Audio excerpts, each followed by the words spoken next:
అదే RTV app వార్తల్ని క్షణాల్లో చదివే అవకాశం ఉంటుంది. ఒక న్యూస్ పేపర్, ఒక టెలివిజన్ ఛానల్ మీ చేతుల్లో ఎప్పుడూ ఉంటాయి.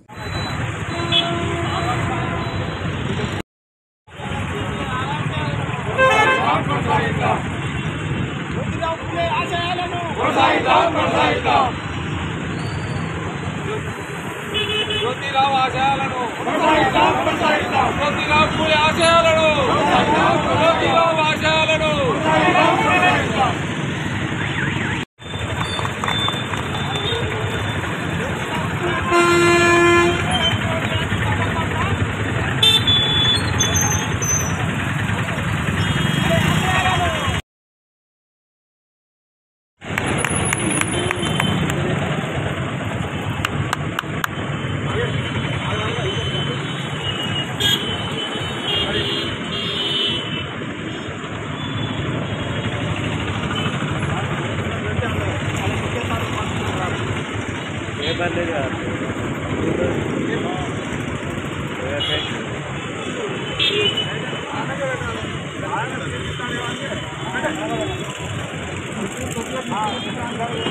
జ్యోతి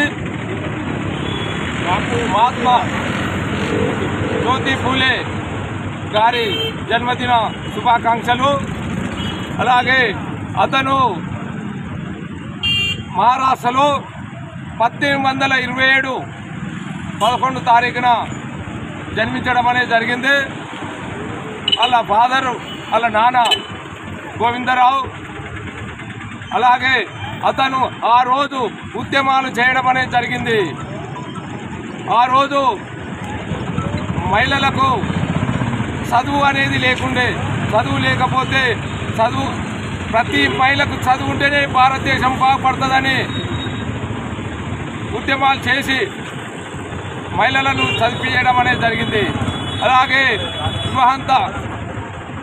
బాల్య వివాహాలు చేస్తే బాల్య వివాహాలు చేయకూడదని ఉద్యమం చేయడం అనేది జరిగింది.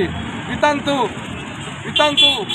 ఉంటే వాళ్ళకు కూడా అప్పుడు వయసు 60 ఏళ్ళు పైబడ్డ వాళ్ళు చిన్న పిల్లలను పెళ్లి చేసుకుంటే వాళ్ళు చనిపోయేది. వాళ్ళు వితంతుగా ఉంటే వాళ్లకు మరో పెళ్లి చేసుకోవద్దు అని అంటే మళ్ళీ పెళ్లి చేసుకోవచ్చని ఉద్యమం చేసి పెళ్లిళ్ళనే చేయడం అనేది జరిగింది.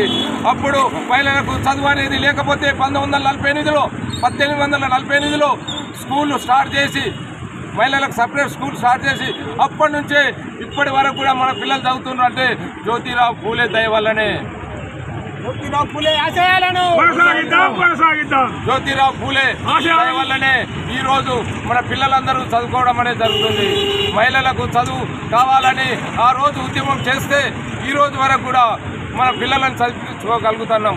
అలాగే అతను సావిత్రిబాయి పూలేను అతనికి 15 సంవత్సరాలు ఉంటే ఆమె 9 సంవత్సరాల అమ్మాయిని పెళ్లి చేసుకొని ఆమెని అతనే గురువుగా ఉండి చదువు నేర్పి ఆమెకు టీచర్గా ఉద్యోగం ఇప్పించి మహిళల గురించి ప్రతి మహిళ చదువుకోవాలని వాళ్ళ భార్యతోటి టీచర్గా స్కూళ్ళు 5-6 పెట్టి మొత్తం ప్రపంచ లెవెల్లో చదువు నేర్పించి అతనే జ్యోతిరావు పూలే ఈ రోజు వరకు కూడా చదువు అనేది నేర్పించడం అనేది జరిగింది. మరిన్ని వీడియోస్ కోసం ఛానల్ ని సబ్స్క్రైబ్ చేయండి. లేటెస్ట్ అప్డేట్స్ కోసం వాట్సాప్ ఛానల్ ని ఫాలో చేయండి.